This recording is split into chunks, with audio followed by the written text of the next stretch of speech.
Hi, I'm Jessica Ardeal. I'm a certified body talk practitioner with the International Body Talk Association, and I'm really excited today to speak with advanced certified Parama body talk practitioner Mimi out of Northern California. Mimi, thank you so much for taking the time to be with us, Oh, and welcome. thanks.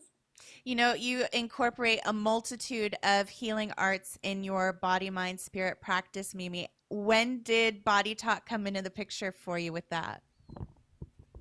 Um, well, I was a Reiki master before I started Body Talk, and I had just taken that for personal interest. I've always sort of been interested in uh, human beings and energy. I think I'm very sensitive to it, and I've meditated for most of my life, so I've always had bents in that direction. But when I stumbled upon Body Talk, I was still a full-time interior designer.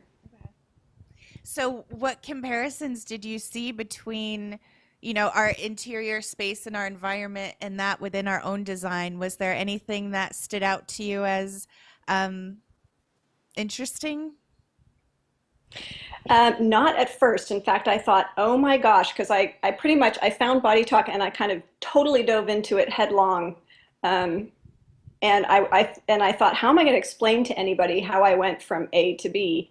Now that I'm more advanced in Body Talk, it's become really obvious that the two are strongly parallel. And mostly because when I practiced design, I started my design firm in 1992.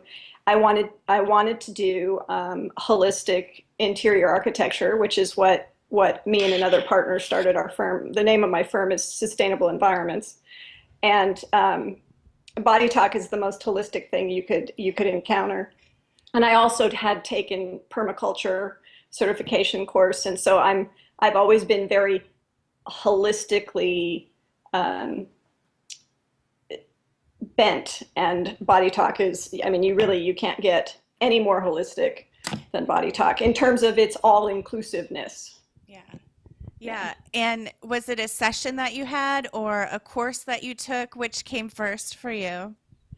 I stumbled on Body Talk because I had a frozen shoulder, and my massage therapist recommended me to Laura Stuve. And she was just starting to teach then, and so I thought, well, I'm going to I took Access first, and then I took Fundamentals. And I wasn't even really, at the time, I didn't even really have the intent to do anything with it, but I definitely got hooked fully. So. Was it one particular thing that stood out to you, Mimi, or was it just like you had to keep going and find out more? Or like at what point did it make sense and you're like, okay, let's keep going here? Well, I mean, well, first of all, it's I've never been to a Body Talk class that isn't first class information with first class instructors. So in that regard, it's always an event, right? Um, and it is the information. I mean, which with every step, it just feeds you wanting to understand and know more. And I'm very much like that. I guess I'm kind of an intellectual nerd. Um, and I mean, it's inexhaustible once you realize how much it's constant. It's constant, and you could take it in so many different directions. I could be studying it and in lifetime and not be done. So it keeps me interested. That's for sure. Um, We've been talking a lot about, different stories that have highlighted as pretty miraculous. For your own experience with the frozen shoulder, Mimi, was that one session? Did it take several sessions? Was it a gradual difference, may I ask? yeah, um, I was in a huge amount of pain, and after 2 sessions, I had no pain. Wow. My shoulder, however, took quite a while to unfreeze. Okay. And then I also had a second shoulder freeze, which also took quite a while to freeze. Actually, I think it was Janet Gallipo and then John Veltime back to back that actually got that unhinged. But I tend to have, I guess, really inflexible shoulders, or too flexible, moving towards completely frozen. Hopefully, it doesn't happen again. But yeah, that's what did it. Yeah, wow. So, was there a conscious insight that you had, or any, messages or ahas that came along with that with your body trying to get your attention in that way? Can we go that deep with it, or do you Sure. have any client cases you'd rather share? I'm happy to talk about my shoulders and my burdening over responsibility or my tendency to look at life in a too serious manner, perhaps. But that's shifted a ton since, that's what Body Talk does. It Yeah. pushes you and moves you in ways that are tremendous yet subtle, right? Mhm. um, so yeah, that's my shoulder story. Yeah, you can't get any more bang for your buck than Body Talk. That's for Yeah. sure. What kind of clients do come to see you, Mimi? You're an intuitive coach, so you bring that piece as well. Who do you find knocking at your door? So I found that it evolves and it continually evolves. For a spell, I had all these children. Um, Now I'd say I have a mix of adults, so male and female, and I do probably the majority online these days because of the coaching. So I have people in Europe, I have people in Canada, Europe, and so I'm online more than I am in person. Although I do have people come in person. Um, it totally varies what's going on, and I have the hybrid clients, and then I also have just the Body Talk clients, and the hybrid clients are kind of more coaching hypnotherapy with Body Talk thrown in because I can't help myself. But that's, the great thing about Body Talk too is if it's gonna come up a priority that will be let off the chart. We have the other way to get to other systems. If it's not in Body Talk will lead us to where it is. So it's Right. just a cool little built-in feature with that. And then um, what stands out to you as something that's really remarkable with your distance clients specifically, Mimi? Do they have physical shifts that they experience? Yeah, I have a Body Talk client in Ireland that has psoriasis issues. Okay. And though her psoriasis is pretty stubborn in terms of getting rid of it, um, she gets relief from it.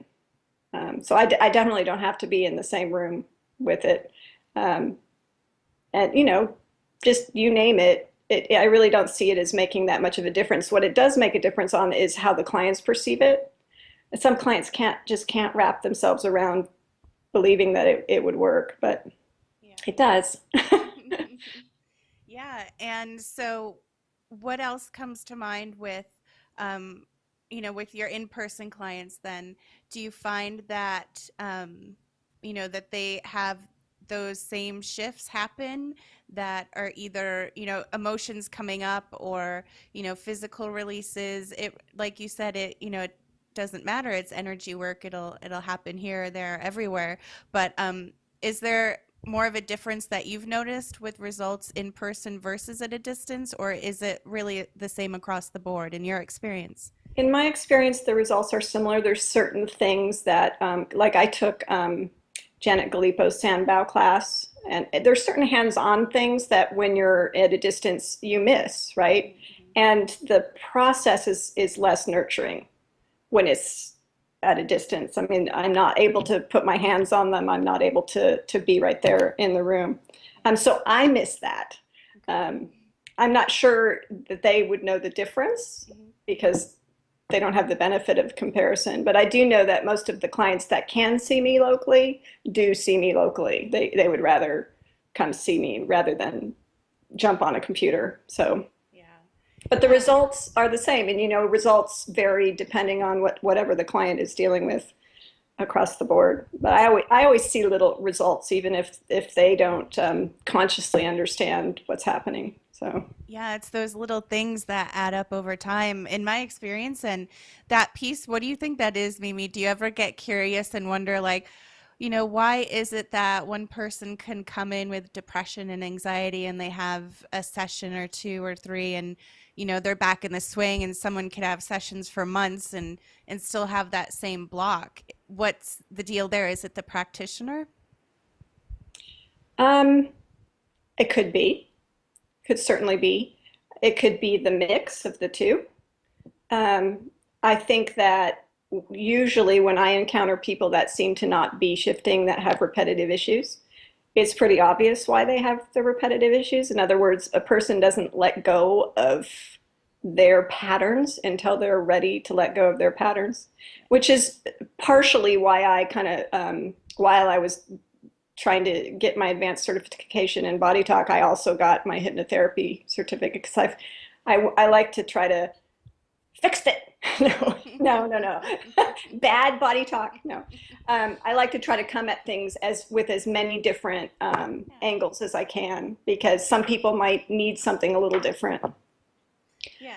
And the more awareness that you have of what is possible, the more that can anchor in the options that they're plugging into and tapping into. It's like we're just little computers plugging into each other and reading data and scanning the frequencies and lighting up or, or not.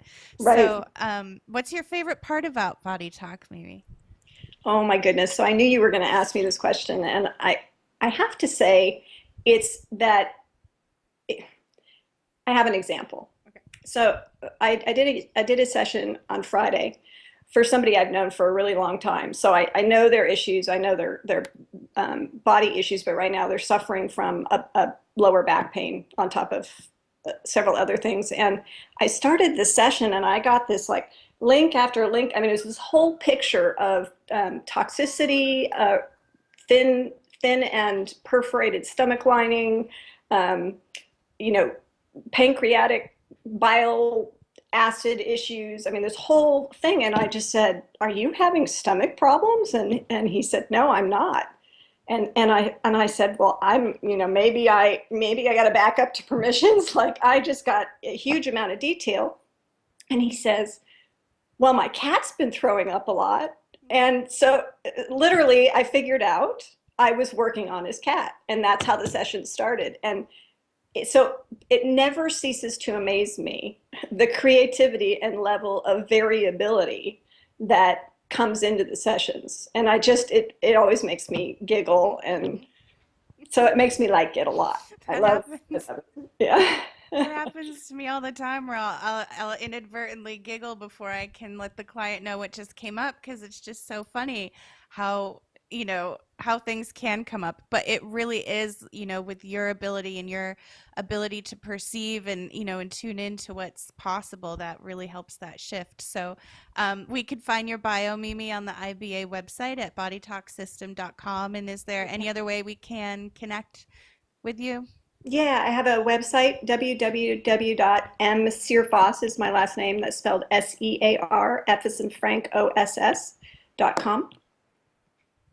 And before we go, is there anything else that you want to share or any case studies that pop up as No, I mean, I just, the case study that I always share that is fairly basic, but people are always amazed by it, is somebody who was convinced that they had allergies to dogs, and they had two dogs, and they were taking Claritin for literally 10 years every day, so they could keep their dogs because they love their dogs. And I did one little simple body chemistry to active memory link, and no allergies. The power of body talk. No more Claritin. wow. Mimi, thank you so much for taking the time to share. And if there is anything else before we go, feel free. Otherwise, we'll be chatting soon and hearing more from you. Thank you for all you do and help with building this generation of health consciousness with Body Talk. I really appreciate you. Thanks for taking Thank the you, time. Jessica.